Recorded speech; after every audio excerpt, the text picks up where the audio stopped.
नमस्ते दोस्तों, मेरा नाम मोनी सिंह है। मेरे चैनल पर आप सभी का दिल से स्वागत है। आज मैं आप सभी के लिए एक ऐसी सच्ची और दिल को छू लेने वाली कहानी लेकर आई हूँ, जो आपको यह विश्वास दिला देगी कि अगर नवरात्रि में आप सिर्फ एक सच्चा काम कर लें, तो आपकी हर इच्छा माता रानी पूरी कर सकती हैं। नवरात्रि में ये एक काम करो, हर इच्छा पूरी होगी। ये कहानी है एक छोटे से गांव की, जहां एक बहुत ही गरीब लड़की रहती थी। उसका नाम था सीमा। सीमा बहुत ही साधारण परिवार से थी।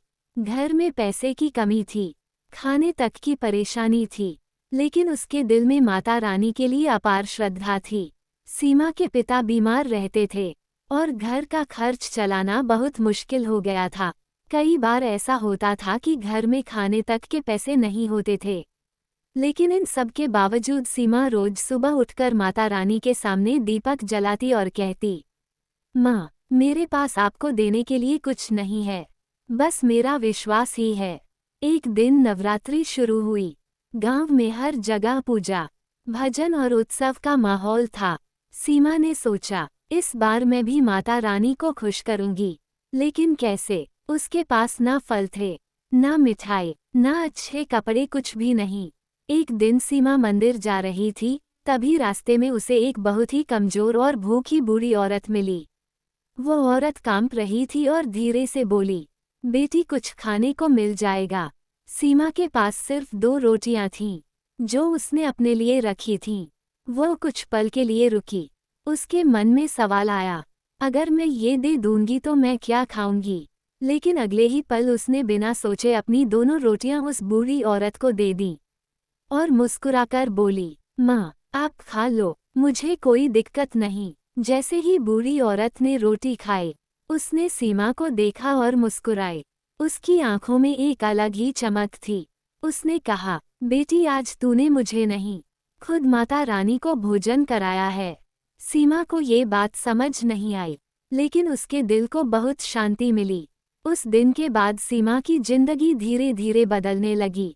उसके पिता की तबीयत सुधरने लगी, घर में पैसों की समस्या कम होने लगी, लोगों ने उसकी मदद करनी शुरू कर दी, और सबसे बड़ी बात, सीमा के मन में एक अजीब सी शांति और खुशी रहने लगी। नवरात्रि के आखिरी दिन सीमा को एक सपना आया। उसने देखा, माता रानी उसके सामने खड़ी हैं। वही रूप, वही आंखें, वही मुस्कान। माता रानी ने कहा, बेटी, तू रोज मुझे भोग नहीं लगा पाई, लेकिन जिस दिन तूने उस भूखी औरत को खाना खिलाया, उस दिन तूने मुझे प्रसन्न कर दिया। नवरात्रि में सबसे बड़ा काम यही है, किसी जरूरतमंद की मदद करना। दोस्तों, इस कहानी से हमें क्या सीख मिलती है? माता रानी को खुश करने के लिए बड़े बड़े भोग या दिखावा जरूरी नहीं है। सबसे बड़ा काम है सच्चे दिल से किसी की मदद करना। वो एक काम क्या है? नवरात्रि में किसी भूखे को खाना खिलाओ या किसी जरूरतमंद की मदद करो। यही वो एक काम है जो आपकी हर इच्छा पूरी कर सकता है।